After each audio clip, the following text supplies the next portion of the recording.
Hi. Today, I'm going to go into the rigid weft blue border on top of the copper shields. So you still have time as you're spinning. And so now that I know how to narrate over uh, the, the video of weaving, I want to do that today. I'll continue the rigid weft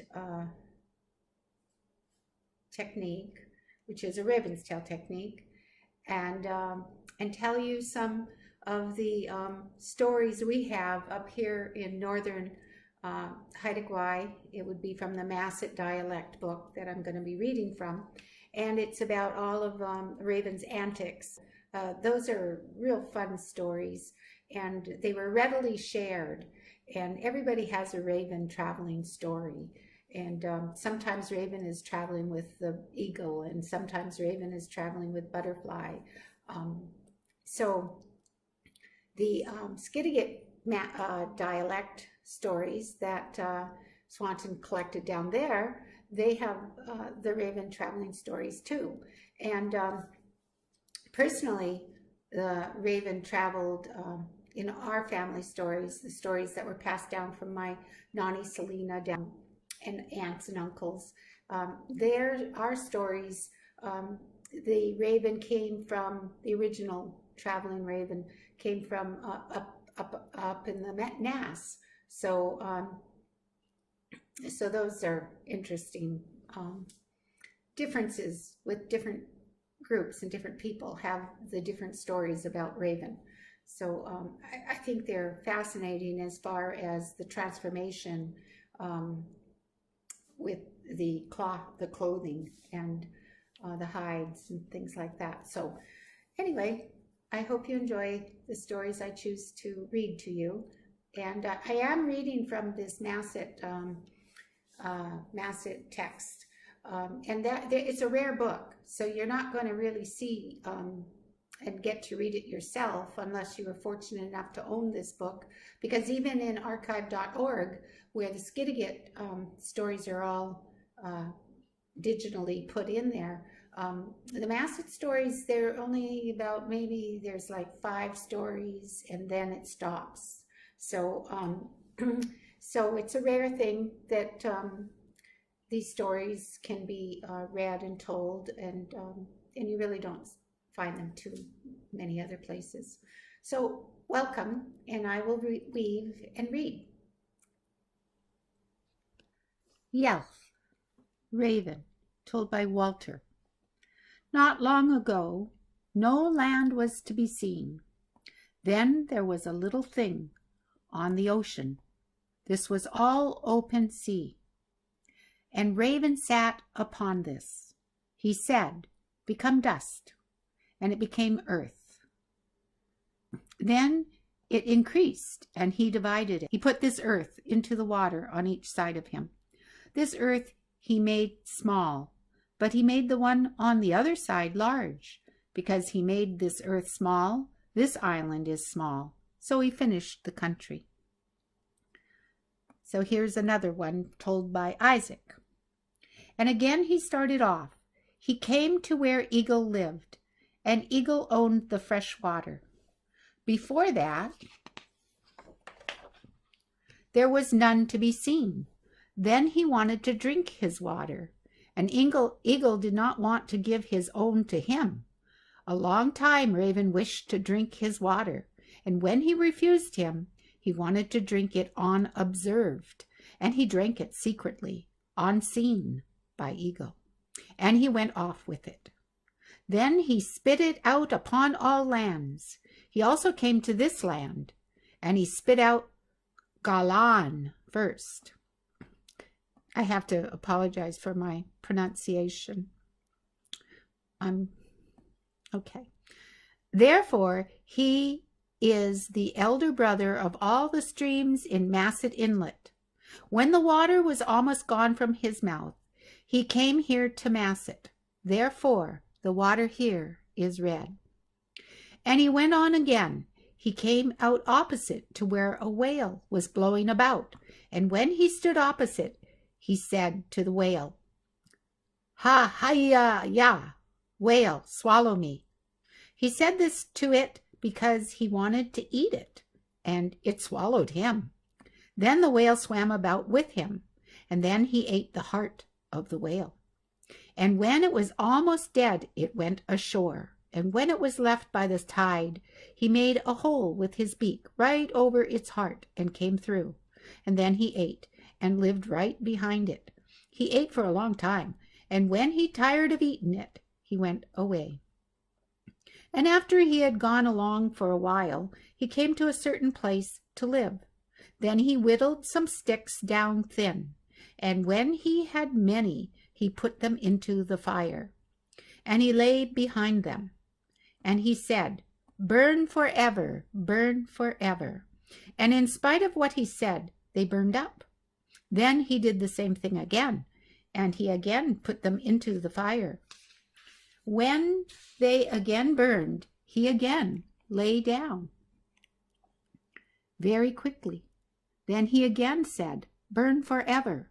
And then he again said, "Burn forever." And he was entirely unable to accomplish it.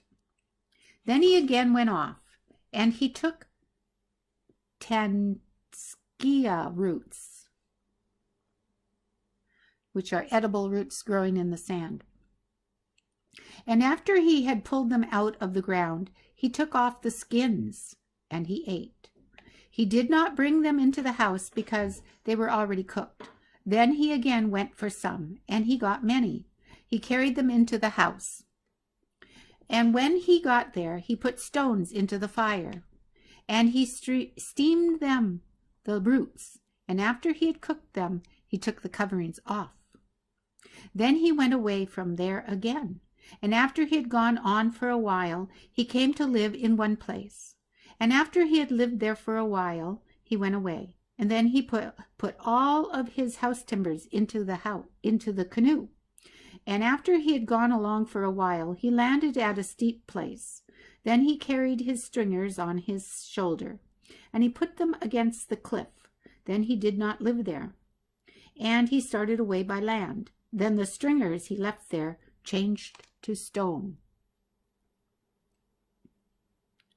And after he had gone along for a while, he came to another place and lived there. He lived behind a big rock. He did not live there for a long time. Then he saw killer whales swim by in front of the place where he was, and he became angry because they did not come to live with him. And he went to the rock, and standing upon it, he used angry words. Then he kicked the stone, and he broke it. He broke it in two with his foot. Then they did not go near him and went straight on. Then he started off again, and after he had gone along for a while, he came to where a certain person lived, and he, Raven, spoiled his things. Then he, the person, became angry with him, and he threw him, Raven, into the sea, and then he came down upon a stone he had laid in the water for himself, and he did not get his clothes wet. Then he went away, and he came out behind the rows of billows. Then he said, "Here you shall remain forever, for the last generation of people to see you." Then the sea there became mountains. Here is another one told by Isaac. Raven and Butterfly started off together, and they came to where a chief lived.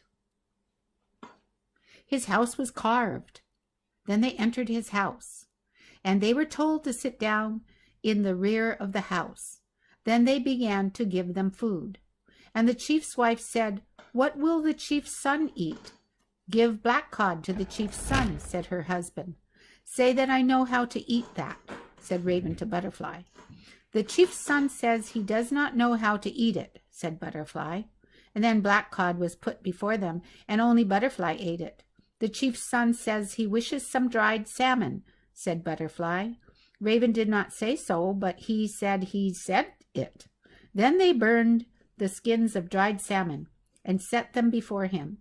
And when he set out to eat, he wiped his tears away over the dish. And after he was through eating, "Doesn't the chief know how to eat crab apples mixed with grease?" said the chief's wife. "Say that I know how to eat it," said Raven to Butterfly. "The chief says he does not know how to eat it," said Butterfly. And then it was put before them, and Butterfly ate it all of it. "I wonder what the chief will eat. Does not the chief know how to eat dried berries?" said the chief's wife again. "Say that I know how to eat them," said Raven to Butterfly. Butterfly said, "The chief does not know how to eat them." And when they were put before them, Butterfly ate all.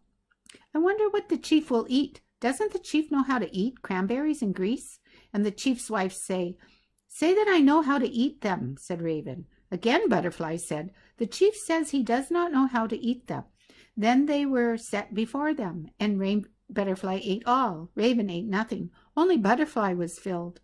Then they went away, and after they had walked along for a while, they came to where a stream flowed down, and the stream was deep, and then Raven walked over first. He was angry because Butterfly had eaten everything up first. And when Butterfly came after him, he laid kelp across for him. "Now, cousin, walk over upon it," said Raven to Butterfly. "No, you will turn it over with me," said Butterfly. "No, cousin, I'll not turn it over with you," said Raven. And then Butterfly walked over upon it, and when he came to the middle, he, Raven, turned it over. Then Butterfly was drowned and floated downstream. "In Raven's head towards my son," sang Raven. And then he cut Butterfly's belly open and ate up all the things he had eaten. Then he went away, and after he had gone along for a while, he came to the crows, who were throwing hair seal back and forth, and he wanted to do it with them. Then they refused him, for they did not want him to eat all of their hair seal. After he had talked them tired, they let him join them, and when they found out that he was eating long cuts of the hair seal when their backs were turned, they stopped. Then he went away. After he had gone on for a while, he came to a point, and he found a spring salmon jumping about in the sea. He said, "Ahia, spring salmon, strike my heart with your head." Then the spring salmon struck him over the heart, and he fainted. And when he came to, after a time, he did not see the spring salmon. After he had done this 4 times, he dug 4 holes in the ground. And when he again saw the spring salmon jumping about where he had jumped up on the land, he said to it, "Ahia, spring salmon." Then it jumped at him again, and after it had knocked him senseless and had started back, it fell into one of the holes. And when he came to himself, he beat it to death. Then he made a fire and put stones into the fire, and when the stones were hot, he steamed it. And after he had steamed it for a while, and had gone a long distance away, the roots of a tree that had fallen over sat upon it. So he did not eat it, and he started away again without having eaten.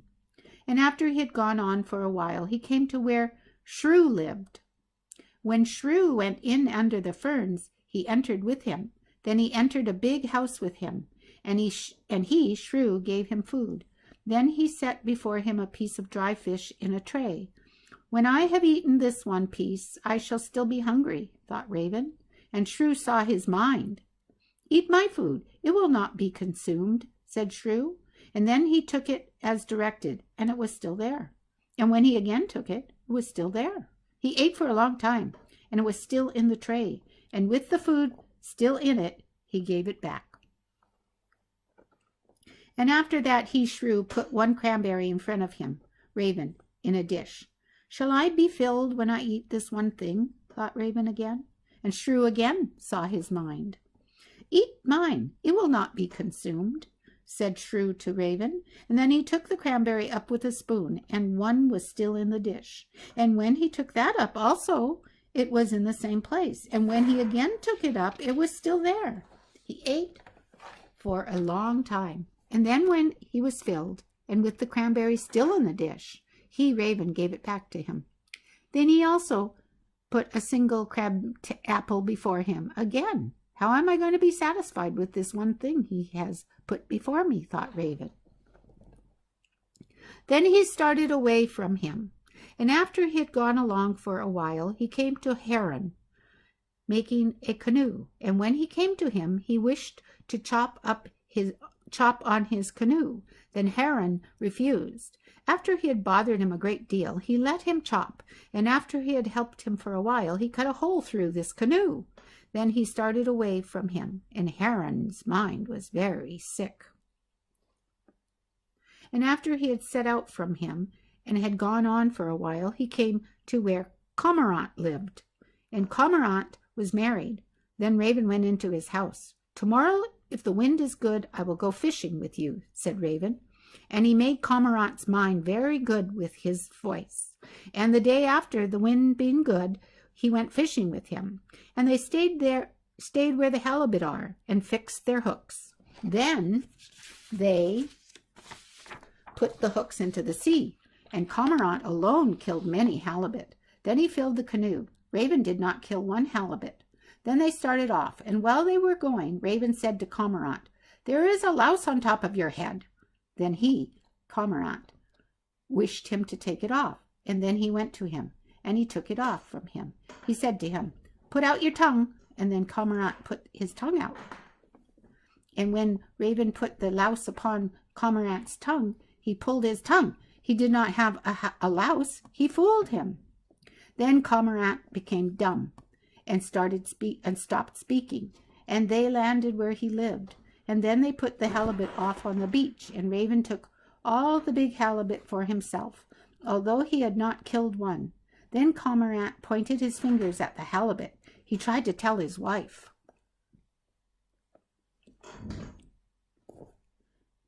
And his wife did not know why he did it. And after they had put all the halibut off on the beach, they laid it near the house. Then Cormorant's wife cut all of the halibut up, and they hung it up, and they dried it. Then Raven stayed a long time with him. And when he had eaten all of his halibut, he started away from him. Of course, there's more Raven stories, and the ones that I just read don't really talk too much about transformation, but later I'll read some more. Okay, so I ran low on one of the sides of the blue strands while I'm in the middle of doing this rigid weft. And I just wanted to show you that that is not a disaster. When you're in the middle of rigid weft and something like this happens, then there's a way of continuing. I know why this happened. It isn't because I didn't make ends straight. It's because I was working with two pairs, and one of the pairs I dropped a while ago, and another pair I dropped another time. And so I picked up these two pairs to work together to do this rigid weft, and they ran short at a different time. So I just want to show you how easy it is to attend to that when that happens. So just look how these are dropping alongside the warps. The blue wefts are dropping around these two warps. And so what you want to do is just go right there where the old pair ran out, and then just pick it up. I see this one would go up, be the up one, and this one would be the down one. So I'm going to take this up one and continue with the new wefts that I just put in. And these that I've dropped will just be included in the following rows and then trimmed.